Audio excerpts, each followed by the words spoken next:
Hello, everyone, and welcome to another episode of the Eternal X Wolfpack Paranormal Podcast. I am your host, Sean Ellis, and tonight we have an amazing guest. She's sitting backstage. I actually had a chance to meet her at Broadhead Manor, along with her boyfriend for the second time, Mr. Nathaniel Elwell. But yes, we have Morgan Cadwell in the back, and we will be just talking with her today. Also, I would like to thank Joshua Robert Moore for the theme song for the Eternal X Wolfpack Paranormal. And definitely go check him out at Earth Core Audio. He's got some amazing stuff. And might even have him make one for season 5 because I'm only booked for one more episode. And I'm going to take a break for a little while. And then I may have some special episodes come up that you may see me live with several other teams here in the next few months. But definitely go check out Earth Core Audio and Joshua Robert Moore. He does an amazing job. So let's bring on Ms. Morgan. Hi, thanks for having me. How you doing tonight? I'm good, thanks. How are you? I'm doing pretty good. Pretty good tonight, for sure. Let's see who we got in the comments already. We got Miss Ash Davis is in the house. Hey, Ash. So, Morgan, you're kind of coming into all this stuff. And how did you get started in the paranormal field? The field itself, I'm still fairly new in, but I've had my gifts or recognized them since I was about 3. Kind of tried to push them away and block them out for quite a while. But about 3 years ago, something just clicked and I was like, I know I'm supposed to do this. So I decided to just fully embrace my gifts to the best that I could. Still working on the confidence factor because that was part of the reason I blocked it off. But I feel like that's an issue with so many people, whether they admit it or not. But about 3 years ago, I started going to Paracons and I would just meet people and hang out because it just felt comfortable to me. And I was able to just walk up to people, talk to them, have conversations. And a lot of times my readings just kind of like fluidly come out in the moment. In talking to people, and it kind of helped me boost my confidence a bit to push myself out there. I can definitely agree. Hello, Nathaniel. Hey, Nate. I can definitely agree with the fact of the confidence part. I mean, right after I turned 21, I had some experiences and seen some things at the time, and I would always see shadows at the time, and I just pushed it off, never really thought much of it. And then about the time I got married, going through the second round of getting baptized, I would start seeing dreams because I was going back to church all the time as well. And I would see things that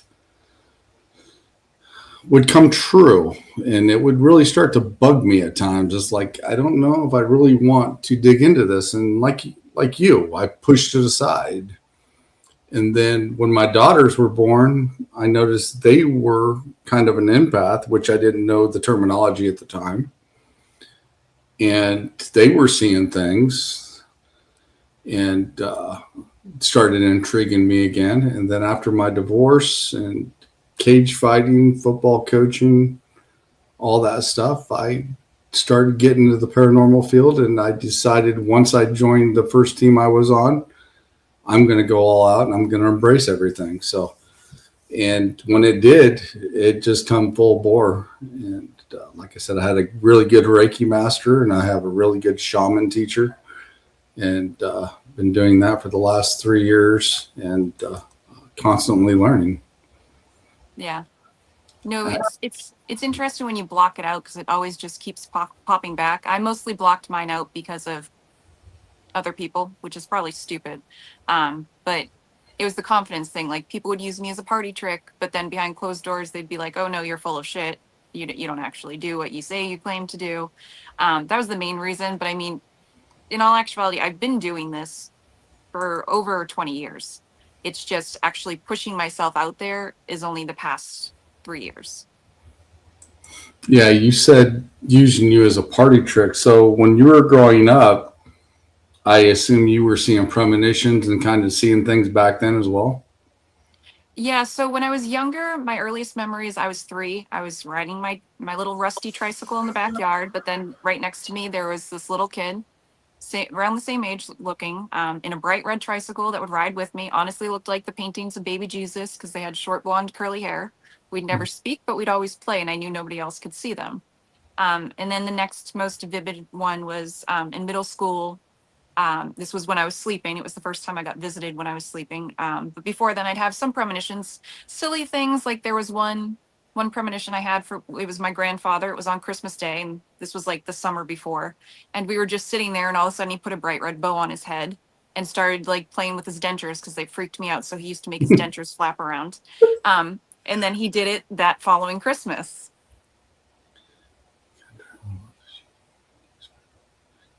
Yeah, but also it's a lot of it because I didn't want to tap into their energy and refused to read them. And So I of can agree. course, I can agree with that too. yeah. Um, but the next most vivid memory with spirit was my grandfather had Alzheimer's, and the last time I saw him, he was in an Alzheimer's unit. But I went to sleep one night, and he came to visit me when I was sleeping. He was talking like he was before he got diagnosed when I remembered him being, healthy. And he said, it's okay. You're just not going to be able to see me anymore. Because I'm not going to be here when you wake up. And I got woken up the next morning and I was told that he passed when I was sleeping. So I've always seen them. But like I said, the whole confidence thing, because people love when you can read them, but then I'm sure you know to a certain point you start reading people, they want it all the time. There is a lot of Mhm. people who do get addicted to it. It is something that most people, they'll either hop around or they'll find somebody who reads them and they'll just cling to it. And every time you see them, they just want you to read. But then when you don't, all of a sudden, even though you've done it before, you're full of crap. You don't know what you're talking about. Um, And the funny thing is, once you read them and then it actually happens, and then later down the road, because I've just had this experience as well, because I had a coworker that had some bad stuff happening to him, and he thought he was in the clear at the time, and I said, "The darkness ain't left yet." I said, "You still got something coming," and he finally reached out to me about 3 weeks ago, and he said, "Sean, you wasn't wrong." He says, yeah. "The darkness is still here," and I said, "You've got to quit manifesting all that bad stuff." And I said, "You got to start thinking positive and start changing things because otherwise it will stay." hmm Yep. And I tell people all the time, Nathaniel will attest to it. Words are power, thoughts are power. So if you want something to change, you have to speak about it and think about it in a different way. Yeah, it's most definitely. I mean, I know the guys at work where I work at joke around a lot. And I keep laughing at them. And I said, those manifestation of those words is going to come back and bite you in the ass one of these days. I Yeah. said, I know you're joking. And yeah, I can take a good joke once in a while, but I know what it does.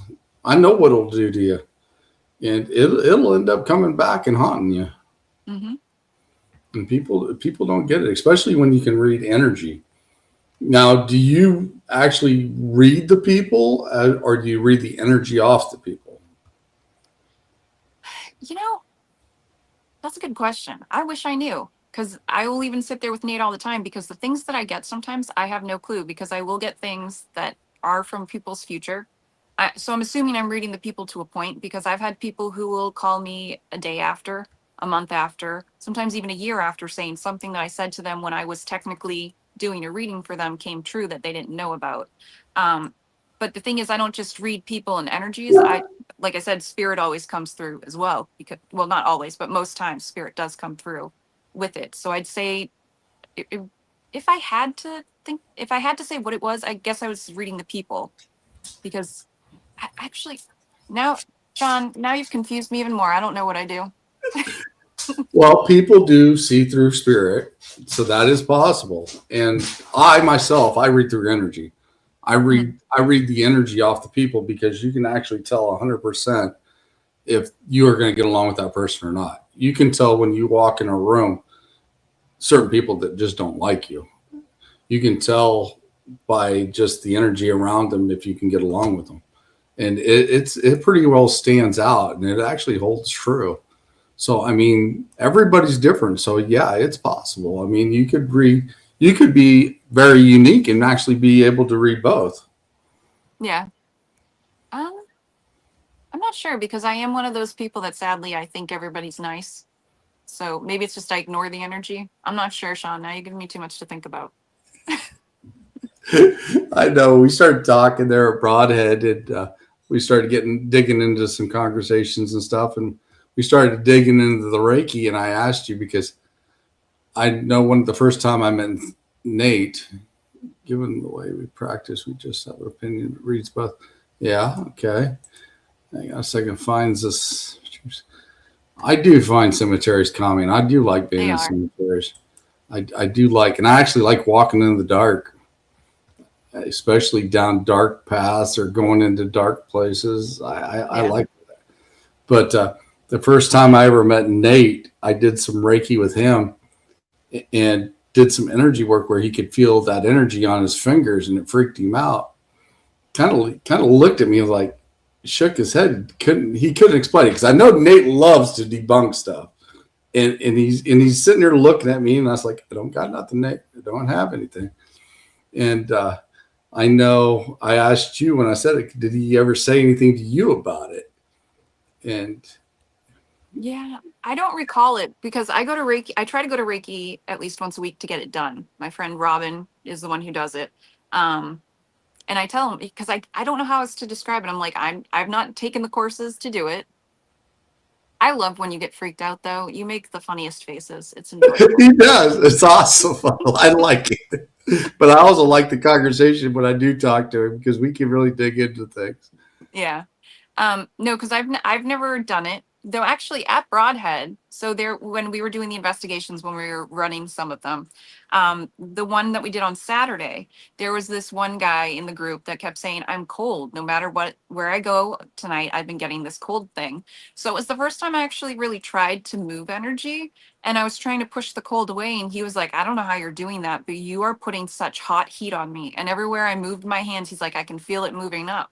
He was like, "That's insane." I'm like, "Well, I don't know. I've never done it before. I just figured I'd try it out." So I guess to a point I can do it. It's just I've not been trained in Reiki. Yeah. My Reiki master said when we started working together, she said, you just pick up this like a duck in water.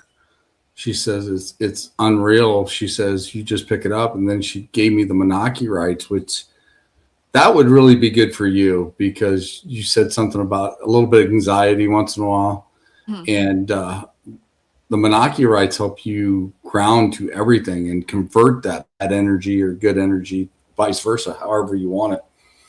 And one of the things that I discovered when I was going through the rights is the fifth right is actually communicating with the other person without really saying anything. It's through energy. And that's where the bond starts in the fifth right. And nobody understood that. And I explained that to her, and she's like, how did you get that? And I was like, watch. And I was showing her, and she goes, I didn't even know that. So we all learn something new all the time Hmm. to teach other people. Yeah. But That's yeah. interesting though, because I know Nate and I like we'll call and we'll be like, "Well, I was just about to say that," or we'll send a message and it's the same thing. Because I've even called him before, and this was a while ago, but I called him and I was heading back to Massachusetts. I'm like, "So you outside smoking right now?" And he's like, "What? Why?" I'm like, "Because I just smelled cigarettes. I don't smoke." And he happened to be outside.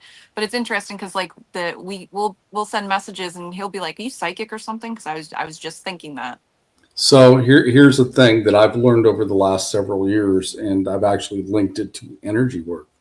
Mm. And with my girlfriend that passed away here 3 years ago, she was kind of a learning curve with me with some stuff because she didn't really believe it, but she always asked questions. So one thing I discovered a long time ago, and if you hook up with the right person, let's say you and Nate, it, and you got that bond, that energy that you've shared, if it keeps getting stronger, you actually pick up on their thoughts. Mm. And it freaks people out because, like you said, you know what they're doing before they even do it. Because I was dating another person at the time, and she said, I'm going out with my friends and etc. But the funny thing about it, she got to a point, you have this feeling something's not right, but she never told me where she went. And I ended up finding her, and it freaked her out Yeah. because I honed in on her. You know, she was like, how did you know that? And I would start seeing dreams of things that happened to her and say, hey, did this happen? She goes, who you been talking to? I ain't been talking to anybody. You know, it's that energy connecting between you and that person. And that's some things, you know, they say, how do they say, intimacy should be only with one person, because once you get more than one person or one companion, you get everybody's thoughts. It makes it a cluster. It makes it just a twisted mess. And people don't get that. And then they wonder why their world is chaotic, because they've got everybody else's thoughts and everything else with them.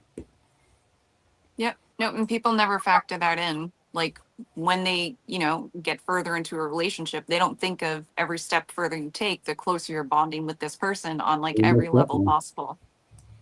Have you ever been able to stop time during that time? Because that is very interesting. I have not, but I can't say that I've tried. It's like, to me, at the time it happened, it's like you're there forever. But then all of a sudden, when everything's said and done, it's only been like 20 minutes, but it seems like you've been there the whole day. I can't say I've done that. It's very, very unique. And it seems like that energy bond, when you get that bond, you pick up on a lot of things. It's like, you know what they're doing before they even say it, like you said, and it freaks people out. Yeah, I can. I enjoy when that happens, though. you gotta love it, because it's fun. It's like, even when I go to a bar sometime, I'll do what I did, Nate, you know, do that energy work. They said, cool bark trick. How you doing it? Just the same way I'm doing it. Put your hand up. And they was like, that's just weird. Because I said, if I can feel your hand, if you can feel my hand from like 10 feet away, you owe me a beer. So they give me a beer. So I do that for fun, just to get their attention once in a while. It's kind of a good thing to do. But energy is very unique. Can you see spirit? Yeah, so I see it different ways. Actually, another part of the reason I kind of cut some of it out was because I was discouraged when I asked for help, because it was back in the day of having to look things up in the library. Couldn't always find things online. And I had one spirit that really creeped me out, because I don't know if you've ever seen the movie The Sixth Sense. Mm-hmm. With that, okay. So the way he would see spirit, but he would see them how they looked after they died. Yep. That's how at one point I was seeing a lot of the spirits. And when you're like 10, 12 years old, that's terrifying. I mean, it can be terrifying as an adult as well. Well, I definitely agree with that. Yeah. But I do still see them. Nate and I were doing a practice, and that was maybe 2 months ago. And that's the first time in that practice, which I can explain the practice later if you'd like, because I've been told maybe I shouldn't go in that deep, but it's how I do it. Anyways, that's the first time in a while I've seen a spirit actually show themselves to me the way that they looked when they passed. But the way I see spirits, sometimes it's like out in the, in the real world with everybody else. A lot of the times they'll show me like a photograph, or it looks like one of those old movies like you see in the clips of the Wonder Years. Mm-hmm. Or sometimes it's just them like standing there and I can see them, or it's a lot of the times though, I can sense their energy, but it's also me like, well, I can sense you, so I don't really need to, full on go in and open myself up to see you, because for some reason when I sense them, I just know what they look like, if that makes sense. Right. You can feel the energy, you can feel the form.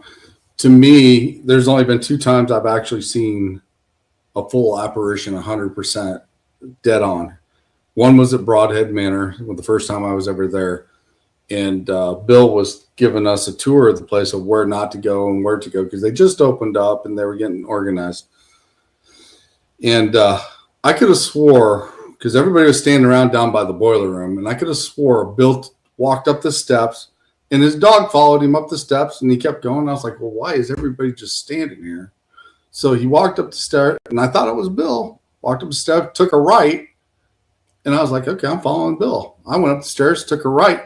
The dog's sitting there in the hallway. All the doors are padlocked from the outside. Nobody there. Mm-hmm. He said, I seen the janitor that day. I was like, okay. He said he normally goes out that door. I was like, all right, cool. The second full apparition I ever seen is after my girlfriend passed away. I came home and I'm sitting in the kitchen right now in an island, and my dining room sitting here off to the right of me. And I come in and it was jet black in the house because I didn't turn the lights on. And I was talking to my mom on the phone, and I just about ready to flip the light switch. And I seen her standing right in my dining room. And she looked just like the day she didn't look ill, but she looked like she did standing there, but her hair wasn't blonde. It was silver gray. And I said, "You have more power than you know what to do." And she nods her head. I said, "You come to see me and make sure I was all right." She nods her head. I said, "You're coming to check on also everybody else that you care about." And she nods her head.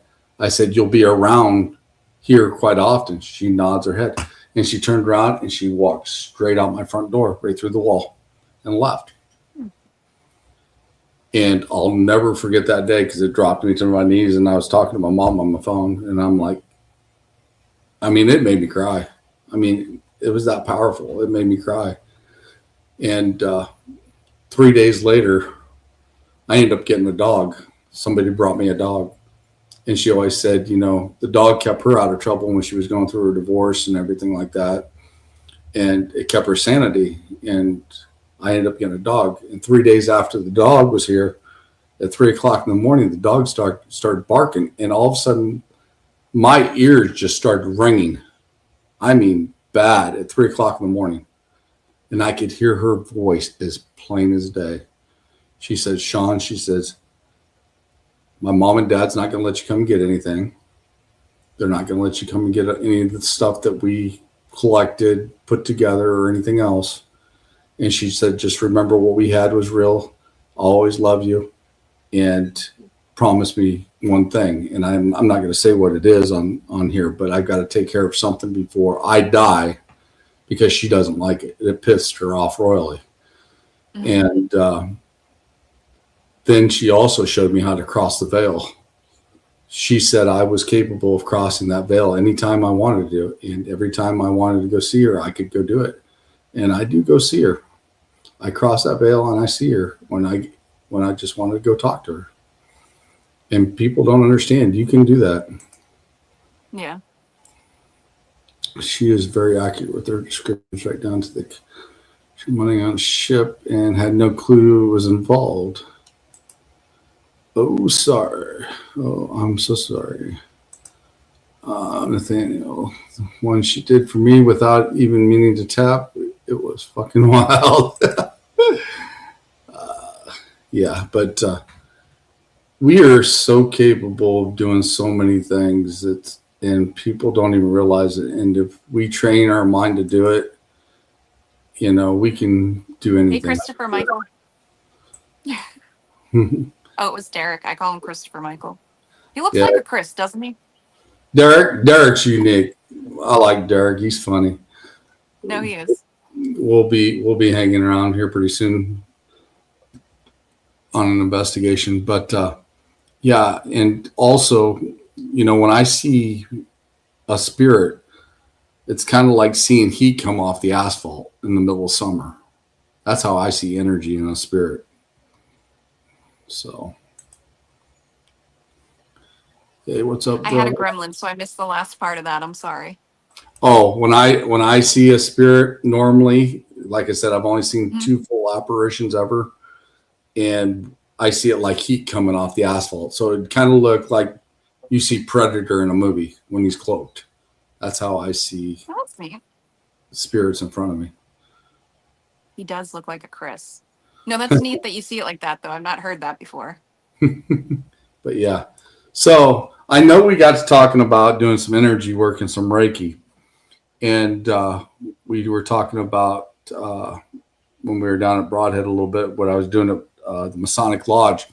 Haunted Happy Hour actually filmed this clip, and Eternal Paranormal actually had the camera.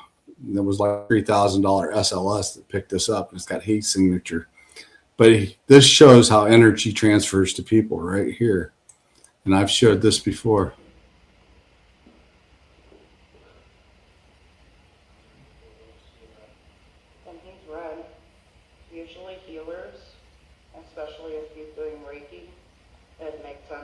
I think it's so neat that you can actually, like with certain devices, catch how you can see it moving.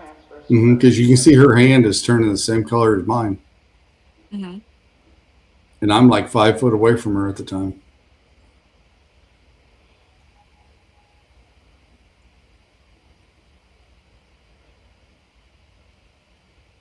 That's so funny because that's the receiving hand that he's doing it to right now. And that receiving hand is lighting up. Oh, wow. And he's not touching her. You see that, guys?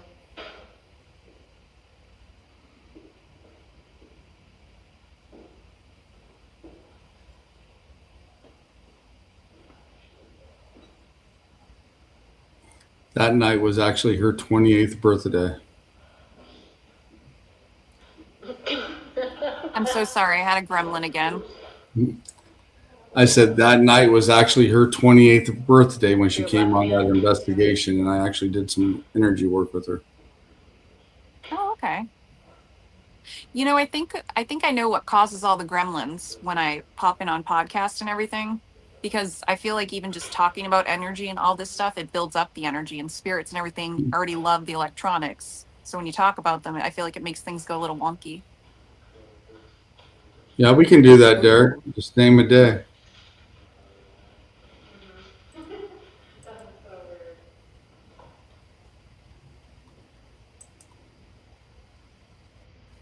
not even touching. You see, it looks like his hand. That they're touching. Oh, his hand is kind of pointing towards her. Do you want to answer Nate's question first, or? What's your all questions for both opinion on moving spirits over and not ready to move on?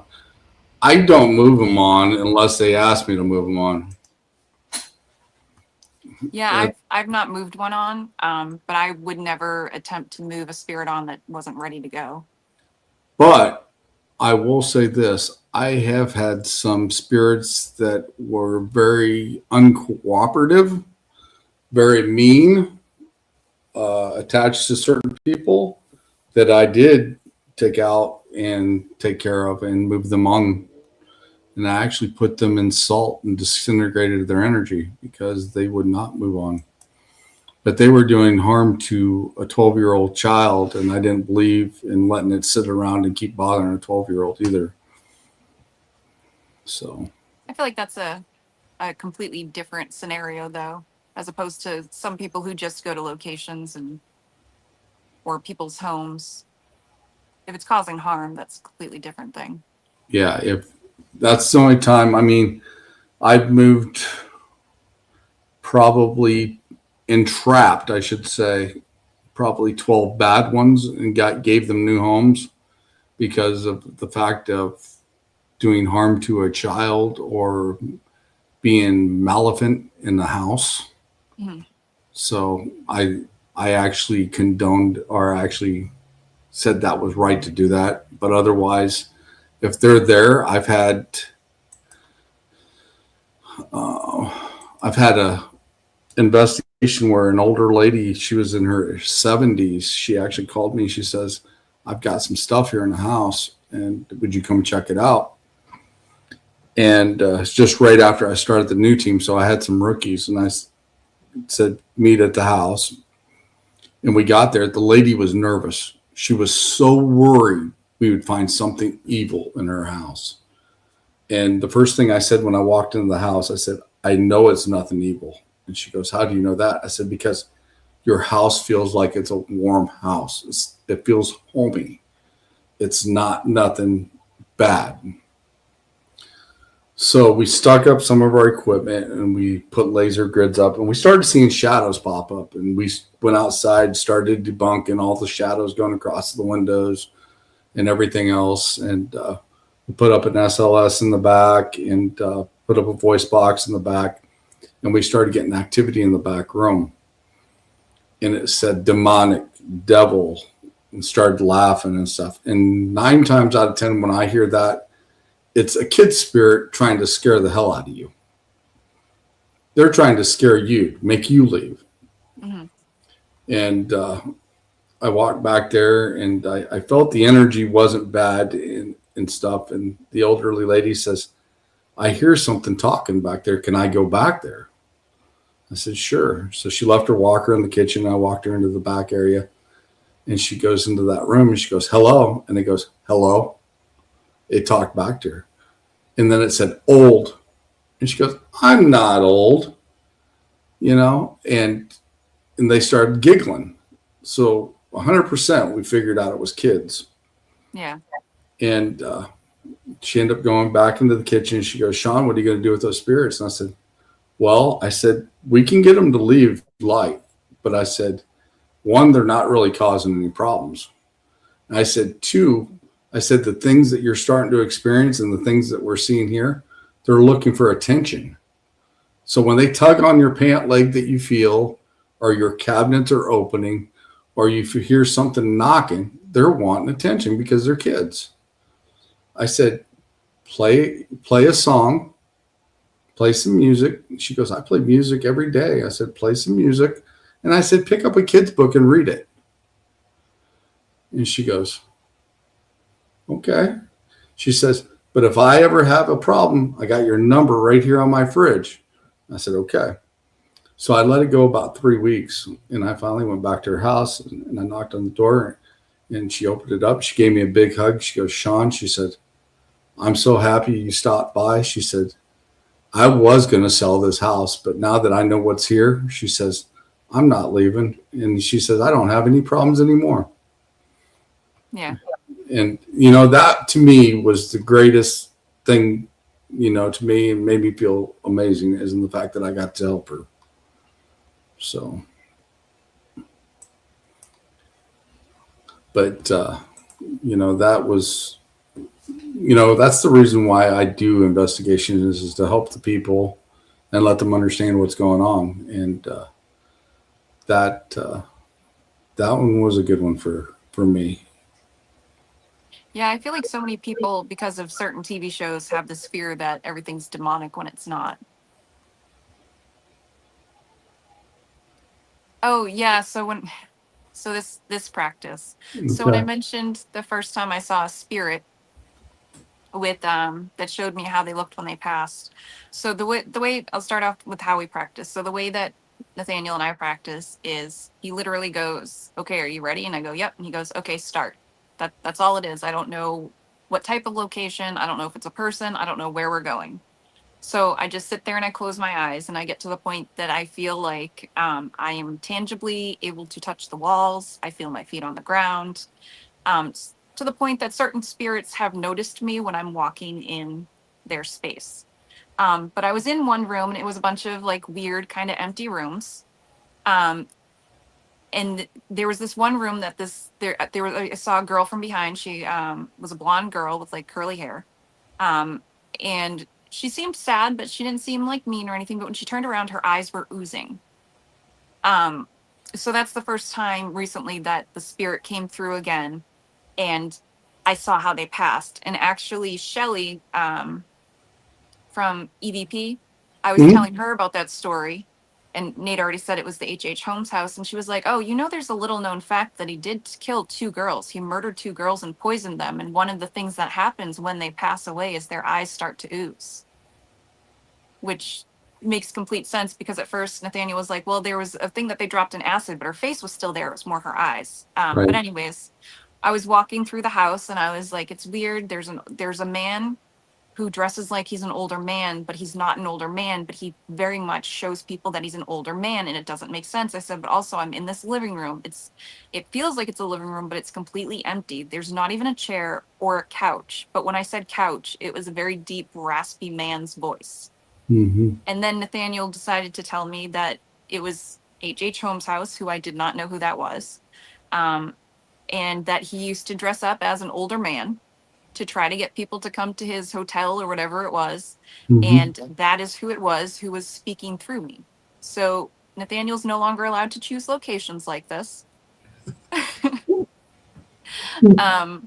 sure there's more to it. I don't typically remember many of my practices or my readings, but that one I remembered because I did not. Well, first of all, the first time a spirit came through to me where I could see how they passed, because it'd been a while. And when a man speaks through me, I'm definitely going to hear that because I did not allow anybody to come that close to me where I started to channel their voice. That's interesting. I actually was at an investigation and I told a spirit that you could use my arm to write. Mm-hmm. And I was answering questions from what I was hearing from them. And the lady there, it made peace with her because her mom and dad both passed away. And the things that I was writing, she could link to immediately because it's some of the stuff that she would know. I didn't know anything about it. And she said it makes perfect sense. And it actually gave her some closure. But that's before I ever had the Menaki rights. And that was the most draining of energy I have ever experienced in my life. I mean, it just felt like I didn't have sleep in 4 days. Yeah, automatic writing can drain a lot out of you. I feel like scrying does too, but when I scry, I also allow, of course, I want to say the word and I forget it. When spirit kind of comes over you and transfiguration, where the face completely changes. I did one at a Masonic lodge 3 weeks ago, I think, and I have never had. It was basically like a Rolodex of faces. The faces just kept changing, but their mouths were moving the entire time. It was at an event that I almost called him his wrong name again. I told him I can't get his name right. Dustin Perry was running. And he was like, no, the entire time you were practically trying to crawl into that frame. I'm like, yeah, because they were moving their mouths. I said, luckily I got what they were saying before you ended the session. But he took a picture of the scrying session and posted it. And I'm in the picture, but I showed it to so many people when I was at Broadhead because I'm like, this doesn't look like me.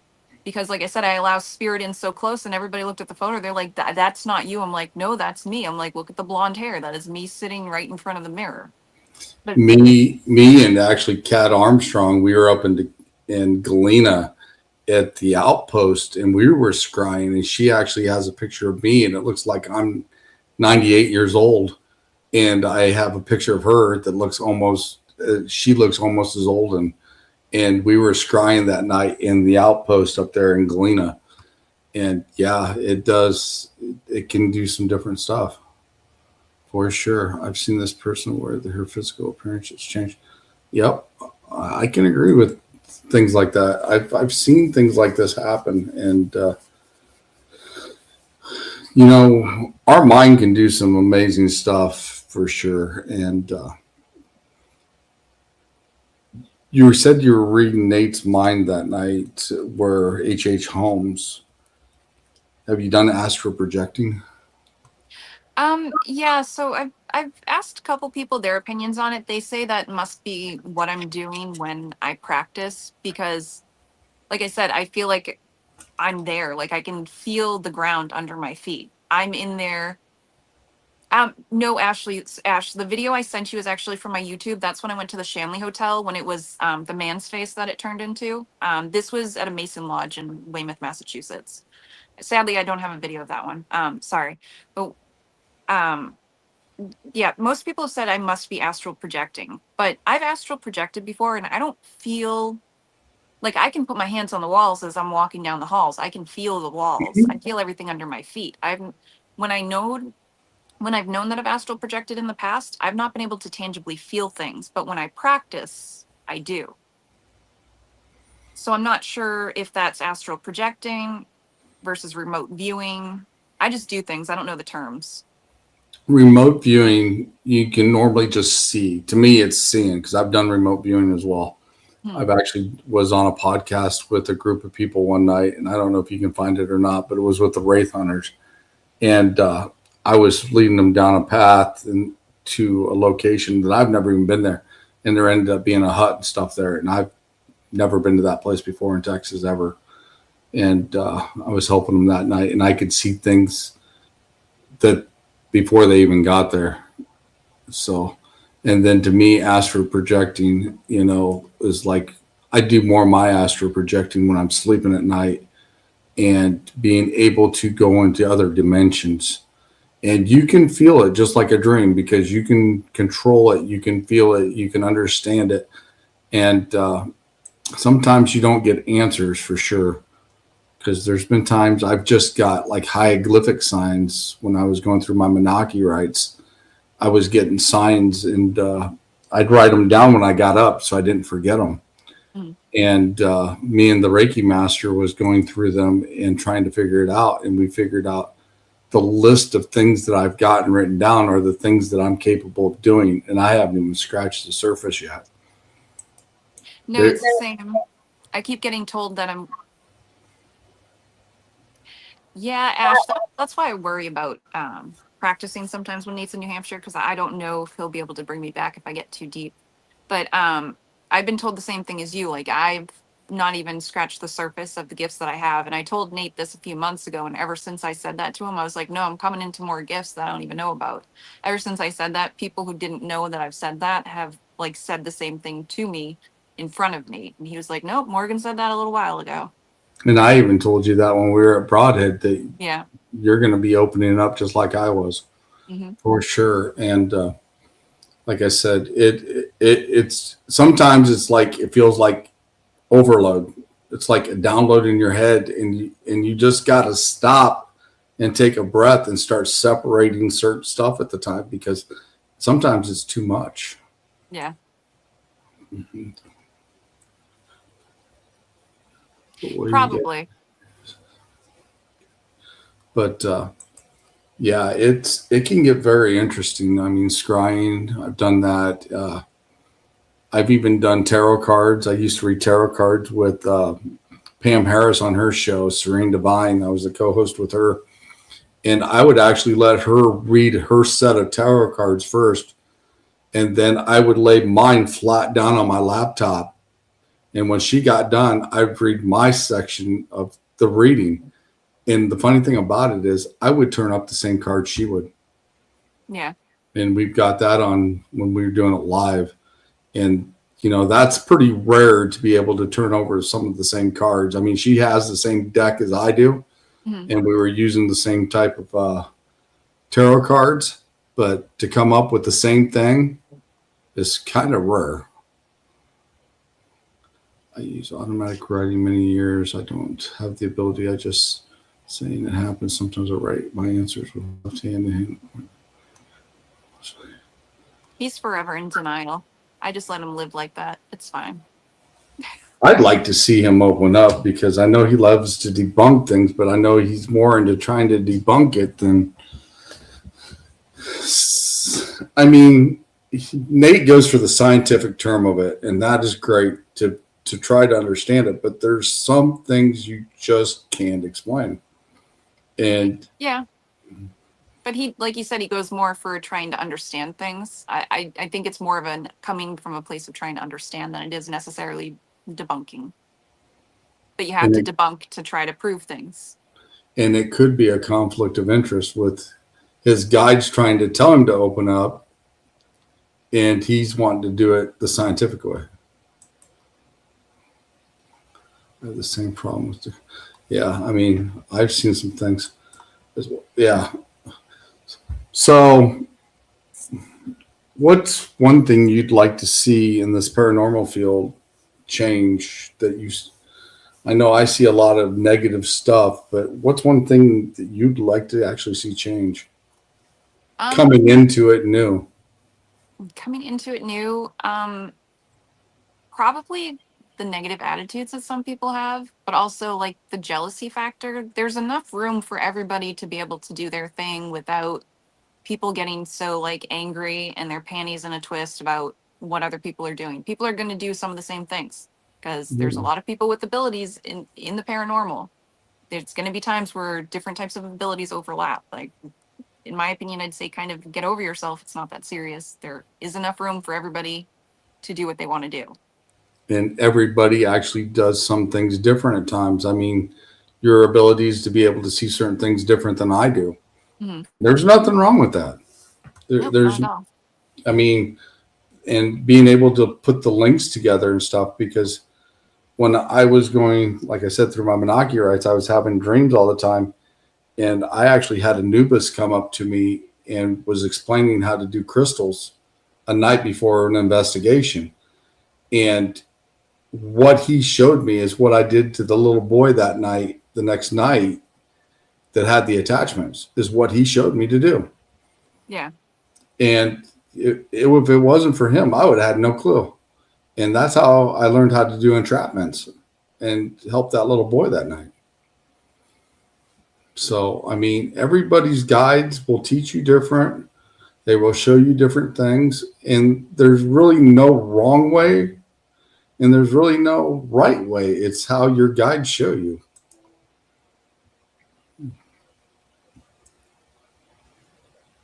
While they're rolling their eyes, yes. And going like this.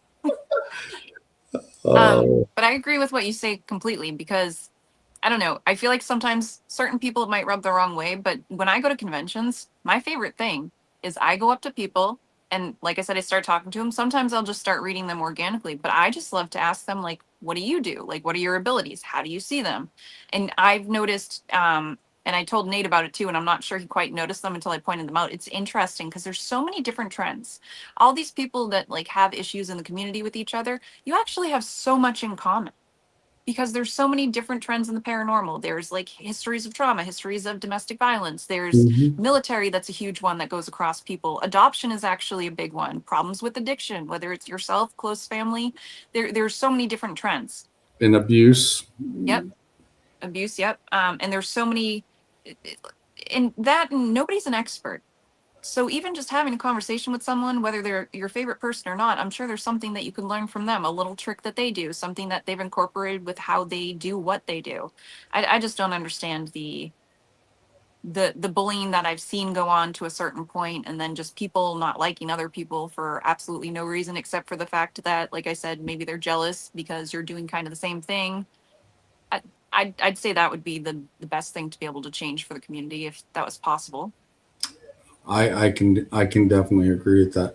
One of the things when I started doing shaman classes is the teacher would tell me, he says, what may work for you may not work for somebody else. But what works for you, keep adding to it Yep. because it makes you different. It makes you unique. Mm-hmm. And some people just don't get that either. Yep. Do you think that trauma, some of the abuse, and some of the things that people has gone through has activated the third sense? To a certain point, yes, but then you also have to go back to what you believe and how you got here and what happened before you came to this earth this time. I very much believe you keep coming back to learn lessons you've not learned yet, or that you've been through, but you didn't learn your lesson quite the way you were supposed to.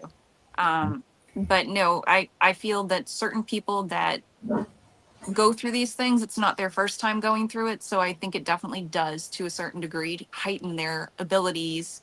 Um, because, like I said, if you just look at it, if you talk to anybody in the paranormal who's open enough to actually talk about themselves on that level, they've all been through it. Every single person I've talked to a certain degree, whether they admit it or not, has been through trauma. So I would most definitely say that definitely increases one's abilities or makes it so they're more prone to acknowledge it to a certain degree. I will agree with that too. I will definitely agree with that. Have you been through your Akashic records yet? I have not. I've seen some of my past lives, because typically I'll ask through meditation. We were just about ready to talk about it, and he hits Yep. it. Um, no, the past lives, I believe in that. Like I said, you go through certain things, and there was one that I went through, which, to a point I lived through in this life already. So not necessarily that it was a lesson that I needed to learn, but a pattern that did travel over. Because the first time it happened, it wasn't necessarily a purposeful thing, and it was just basically at that point I was like a single mother because for whatever reason, and this was like hundreds of years ago that this past life was, I was a single mother, and I was in this life as well. It's just that's not necessarily a lesson to be learned. It's just an interesting pattern that's gone on. Um, but no, past lives are interesting. The first one would have to be my one in Egypt that I first remembered because when I was in like the fifth grade, I could read and write hieroglyphics. I can't do it now, but I used to be able to. But that and So another thing I do is That's I that's actually one of the first things I told you when I first met you is Mhm. you're linked to Egypt. Yep. But also interestingly enough, so one of the things that I do, I know we were talking about automatic writing. I used to do that as well. But one thing I do is I will paint, but I go into a trance-like state when I paint certain things. And the first one I did, and it took me forever to realize it, I was in high school and I painted Nefertiti, who I've always just been so fascinated with. And I was telling Nate about it one night because he's my nerdy man that I love so much, but that man's got a bunch of knowledge about everything. And I was like, no, I was like, my first painting that I think I might have done it was Nefertiti. I said, but she's not the way that she's ever depicted. She has much fairer skin and she has very light blue eyes. And he was like, well, it's actually a very little known fact. There's a singular writing about her from that time, and that's exactly how she's described. That's interesting that you're able to see that. It's like me going to see an Anubis when Mhm. Anubis popped up, and even with Gwen, she's linked to Bassett, and I've told her that, and she doesn't understand how she's linked to it yet. But I can't tell her all the links because it'll change her way of thinking and her path, her chosen path. So she's got to learn it on her own. And even me and her has gone back to Ireland in our past lives, and Mhm. I've linked some of me and her together in our past lives, me and her, Yeah. and talked about some things. And she sees some of it, but she hasn't got it all linked together yet. It's And, interesting you mentioned Bastet because I know I'm linked to her, but also Anubis keeps trying to poke his head into my world, but I'm just not ready to embrace that. oh, Anubis, all the things he will teach you with crystals is amazing. I mean, he shows me diagrams. I actually draw after I see them. I'll sit there and I'll sketch them out and I'll put them down so I don't forget how to do it. But he shows me some really cool stuff. I've even had Michael. I felt energy shifts all the time, and I don't know if you can feel an energy shift when it happens, but I felt energy shifts before, and I've seen Michael appear in front of me, and he says, "You're going to need this and this," and he hands me a shield and a sword, and he says, "You will need this in your future." So I'm linked to Michael. I'm linked to Anubis. Hecate's one. I've seen Solomon after I've dealt with a jinn, a really bad jinn that was fucking with me. Um, 'Cause I actually entrapped him and buried him across the street in the yard. And there's a spot in the yard across the street that does not grow grass anymore. And yeah, because it followed me home from an investigation, and it's right when I started, and I didn't know all the things about I should know at the time. So I was wet behind the ears, I should say. Mhm. Followed me home from the investigation, and next thing you know, my four-wheel drive truck locks up, tears up the transmission for no reason whatsoever down the middle of the road. And 3 days later, I lose my job. Well, I was sitting in a room in my house because I've got an older house, and my blocks on my house are made of limestone, which is a conductor. I have things pass through here all the time. And I was actually looking at a wood grain door, and I was seeing images of castles and deserts and things like that that would be linked to Solomon and the jinns inside the door. And it was moving in waves. And I'm like, wait a minute, I've got to stop, turn the lights off, switch things around. Am I seeing this? Am I seeing what I'm seeing? And I was actually still seeing, no matter how I adjusted the door, twisted the door, everything, it was still making the images in the grain in that hardwood door. And then when I left that room and went into my bedroom, I heard her growl. And I didn't even have a dog at the time. And it was like a nasty growl. And the only way you can get rid of it is you call an Islamic jinn to come and get it. And then after you tell him to help you get rid of it, Mhm. you got to tell him to go home. Yeah. And some people don't understand things like that either. Michael's man does not Maybe he need wants a sword. it. But yeah. What's one thing that you would like to see come about in your abilities 100%? besides your confidence? I know you struggle with that a little bit. Yeah. Like Nate's gonna. something that, Sorry. like, Go ahead. like something that really going to pique your interest once you say, "Oh," and the light bulb comes on. I'm not sure. All I can think to say, and Nate's gonna be so mad at me that I say it, is my accuracy. Even though he tells me all the time, "No, you're like 95% accurate." I've not seen somebody do that. But for me, I'm a overthinker, perfectionist. I want the 100%. I don't know. I can't think of anything else off the top of my head. I'm not sure. I know some things that I've experienced. It's 100% is never ever going to be, because sometimes we can't tell that 1% Hmm. because we're not supposed to know it. That makes sense. Yeah. I know, Nathaniel. That's my constant struggle because I want to be. Yeah. And it's like some people ask me, can you tell me what my future brings? I see things in your future. I see flashes of images of people's futures. But am I going to tell you? No, because I can't. I am not allowed to change your destiny. You Yeah. have to choose yourself. I can give you hints to maybe, hey, you might want to look out for this, but to actually tell you, I'm not going to, Yeah.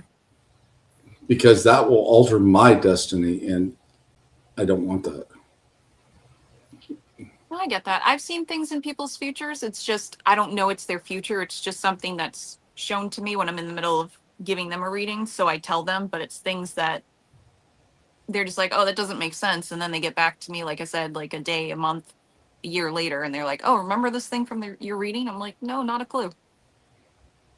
So I see some things in the future, but I don't know they're necessarily things in the future. But also, typically that happens when I'm using cards, and I read my cards in a very unconventional way. I'll tell you afterwards what I call it, just because I just don't Everybody, like to say my method on. everybody's got a different slang for terminology. Yeah.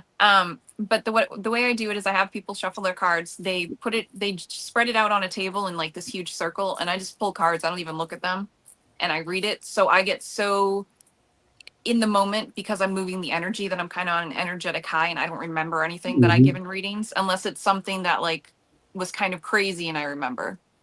Hmm. Oh, I didn't see all of the comment Oh, Nate just said. Oh yeah, no, that makes sense. But also technically, like if I felt it was from the future, I'd be like, it depends on the path that you're on. right. Just because I see it now doesn't mean it's gonna happen. True. I will, Ash. Now, Ash, if she tells you something from the future, it could alter you something different. It could give you a different outcome too. Yeah, but she's pretty well tapped in. She knows that it all kind of depends on her path. She has a good understanding of everything. Yeah, it's like I said, sometimes, I mean, I've seen things that when I started getting into the paranormal in general before, like you said, pushing things away because of things I've seen. But now, after I embrace it, I don't care who knows. Yeah. I mean, I'll talk to people like you and try to understand the way they do things and see the way they think, pick up on some of their stuff, and etc. And sometimes people don't even have to say anything around me, and I'll pick up things that they don't even realize. Yeah. Changes paths. Yeah, it does. It can change your path. It does. This is true for sure. Well, that is interesting for sure. What is something you practice the most right now? What do you mean exactly? What skill set or gifts do you practice the most with? Um, I would say right now just the way I practice with Nate because I want to connect with spirit a bit stronger. Because for me it's much easier, like I said, when energy's moving and everything, like if I do readings with cards. So just connecting with spirit on a better level, just because I'm trying to understand how they come through sometimes, because the main way that I get a lot of my things, other than seeing them and like walking through their homes and stuff, I get a lot of pop culture references. So it's very interesting, especially when the spirits do not match the time period for the references that they're giving me. Like the monkey that Nate mentioned a while ago, that was for the USS Constitution. Kind of like they're messing with you, trying to lead you on a different path. Well, it's not that they're trying to lead me on a different path. It's just how they help me with the messages. Like the monkey that I picked up on. Technically, the monkey lived. Well, I don't know about lived, but she was known for being on the USS Constitution. But the time that I was shown this pop culture reference, I was shown the movie The Pirates of the Caribbean, specifically that exact type of monkey from the movie. But when I was interacting with spirits during the time that the USS Constitution was like, an active ship, and the monkey wasn't around till the 50s, so the time frames don't always line up. So I would say that's the main thing I'm trying to practice, because the pop culture references make sense. It's just I need to figure out how they make sense. Okay, I can see that. I can understand that. That and trying to get more comfortable with just accepting what spirit's telling me without having to be like, nope, if you show me 3 times, I'll say it, because that's a little obscure. Yeah, I can understand that. So I take it sometimes when you pick up an object, you'll see images as well. Yep. But also, like, before we started the podcast, you mentioned that mirror, and I was telling you what I was feeling from the mirror, and you're like, yep, nope, that's accurate. Yep, you were right on with it for sure. Mm-hmm. Have you experienced time lapses or jumps besides what we talked about earlier, like a shift in time? Not really. Just kind of like the only time I really experience different times is when I remote view, I guess is the best way. Not remote view, but the astral projection. Because I've walked through houses just trying to practice and pick up on the locations where there's 3 different timelines all in the same room, but they don't even acknowledge each other because they don't know that they're there. So I'm experiencing all 3 points in time at my point in time. Some of them notice that I'm there, but they don't notice each other because they're from different times. Okay, I get that. I can get that. I can understand that. I know me and Gwen, this is an example. Me and Gwen were actually talking on the phone one time on my lunch hour, and it was at the end of my lunch. And I was getting ready to say, okay, I got to go because my lunch is over. And next thing you know, the guy from work's like, what do you mean your lunch is over? It's time to go home. It went from 1 o'clock to 4:30 in a blink of an eye. I experienced and Gwen experienced the same time when we were talking on the phone. Yeah. And it was really weird. That was one of the experiences I've had with that. I've also had, when I was driving in a vehicle, I was down by the river, and I was actually on Indian ground, and I was talking to 3 other people on a video chat, and I laid my phone in the passenger seat so I can still talk to them and drive. And I pulled up to a stop sign, and next thing you know, I'm 2 miles down the road in the ditch as soon as I pulled away from the stop sign. And I was like, hey, I got to get off the phone. He's like, why? I'm in the ditch. He's like, what? You're sitting here talking to us the whole time. I couldn't have fell asleep because I would have drove through a small community section in and out, or I'd have hit something and tore up my car. But the only thing it did is I slid across the intersection and went in the ditch in a blink of an eye. Yeah. I was also coming back from another location in the car, and I seen the exit plain as day. It said my exit, and the exit is so lit up, you can't miss it. You cannot miss it. And all of a sudden, everything around my car turns black, except enough where you can see the lines on the road. And I look in the rearview mirror and I see this car going like this. And I'm looking for the exit to get off. I'm 22 miles away, past the town that I was going to, past another town, and drove through a construction zone and didn't even know it. I guess I do that to a certain point. So I noticed it's when I get into a meditative state. So when I get into a meditative state, I drive all the time, and I don't necessarily remember driving. Um, and I'll be at the location. I don't remember driving there at all. But it's more like a meditative state. But also, I will, which probably shouldn't do it, but I don't do it intentionally. When I'm driving in that state, I sometimes pull myself out of myself, and I am like above my car watching myself drive. Mhm. But Nate had a comment that said, I guess our practice last night actually kind of touches on that too. So I don't know how I was doing, and there was some confusion when I was first practicing, and because it was the location, but not quite the location. He had a location picked out, but I ended up reading three different locations at once because the owners of the location he picked out owned three different locations. So I was jumping around between three different spots all at the same time. Interesting. I can see that too. As in the fact, if one thing I'll say this, with the link that you and Nate have already in the bond that you guys got, practicing sometimes with Nate would probably be like kindergarten work to you. Does that make sense? Because your energy meshes so well, you can read each other. Does that? Yes, but we're also, so our minds work very similar but different.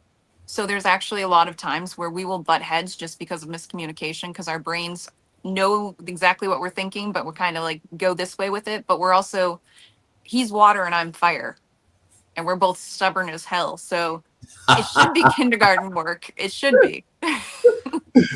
Well, I think that's the difference between men and women. I mean, I know another person that's very stubborn and just as stubborn as I am. And sometimes that's a good thing. And, yeah, we can be on the same page, but it's kind of like, to me, like reading a book. To me, if they were to be different, it'd be a little more of a challenge to me. Does that make Yeah. sense? No, it does. Because like I said, I've experienced things with that bond, and I know you guys got that bond because you're well connected. And, I'm really surprised you haven't seen the part of time that's stopped. To not look forward and pay attention to the information given.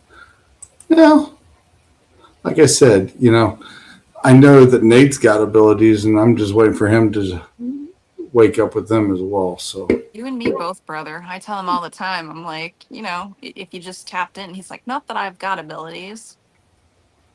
yeah, the ones that sometimes the denial, the longer you put it off, it hits you like a freight train. Yeah. And then it's like, oh, and then it's just going to be like, how do I say the best terminology? Mind screwed. Yeah. But I'm not going to try to force him into doing anything that he wants. Every once in a while, I'll mention to him that I know he has abilities, but I don't try to force him to hone in on them. So the first day I met you and that we were talking, I mentioned you were linked to Egypt and etc. So what did you pick up on me when we first met? I'm not going to lie. I don't try to pick up on people, and I was trying not to because I was nervous because we had our investigation that night. I will just say I could, okay, you asked earlier if I could feel energy. It's a learning curve. I won't be because I just reserve it, just research it. One day he'll admit it. I love Nate's comments. Yeah. But no, I guess earlier you asked if I read energy or people. I guess I read energy too, because all I could feel that you just had a very warm, welcoming energy. But I know that that's not something that you necessarily put out for everybody. Very true. That is very true. I keep that circle very close knit, and once you're in that circle, it's like you've got my trust and don't break it. Yeah. So yeah, it's very like that, because some people think, I'm just that hard ass once in a while, and the fact is, if you get into the circle, you'll find out I'm just kind of probably a big teddy bear. Yeah, but you got some high walls, but it's for reasons. Walls isn't necessarily the right word. I just can't think of a better way to describe it. You've got some high walls for very good reasons, Hmm. multiple reasons. Oh yeah, Yeah. definitely for sure. Definitely for sure. I will not deny that one bit. And I think it's great. I love seeing people come to see their gifts, be able to understand them, and learn more. And like I said, even talking with each other like we do tonight, I think it's great to be able to get on the same playing field and to be able to have that communication. And that's Definitely a good is. thing. And that's definitely a good thing. And like you said, more people should be that way. And just think if people would share that information more with each other, how much farther this field would be. Yep. Especially with like, even if you wanted to be selfish and kind of look at it at your own aspect. When I talk to people and they tell me different things that they can do, that makes me go, oh, I wonder if that's something that I could do because I've not quite done that before. And in all actuality, it could help you build your gifts even more because you hear something that you've not heard of before, and it makes you test the waters to see if it's something you can also do, even if you do it differently. One thing I've noticed when I've been taking shaman classes, because there's Wiccans there, there's Peruvian shamans, there's regular shamans, there's Reiki masters all there. And the fact of being around those people all the time or being with them, you pick up things from them without even having to talk to them Yep. because you're picking up on that energy and you're picking up on stuff. And one of the Peruvian shamans was sitting there explaining how they did things with rocks in nature one night. And it's the same thing to me as what Anubis explained to me in my dream. But they use crystals and they're using nature and rocks. And it just meshed together. And it was awesome. I was like, man, I just had an epiphany. It's the same thing, just a different style. Now I can look at it two different versions and understand it completely. Yep. So that's awesome. Well, Morgan, we are 13 minutes past the hour. Conversation has been great. Um, it's awesome having you on here tonight, and you know, I'm looking forward to see what you can do in the future. I'm going to keep an eye on you for sure, and you know, it's definitely interesting talking to you. And like I said, you will definitely evolve because the things that I've seen when I've been around you just that one day, you've got some good skills coming. Well, thank you for having me on. It's been a pleasure. It's been a great conversation. And if you ever need help with anything, don't be afraid to holler out and ask. You know, I'm always here, and you know, hopefully, maybe one of these days, me, you, and Nate can team up and have an investigation somewhere together. Yeah, I'd like that, and I appreciate it. All right, everybody. Everybody have a great night. I will post my next guest sometime this week here because I haven't got the flyer put up yet, but I will post it, and it will probably be the last show of season 4.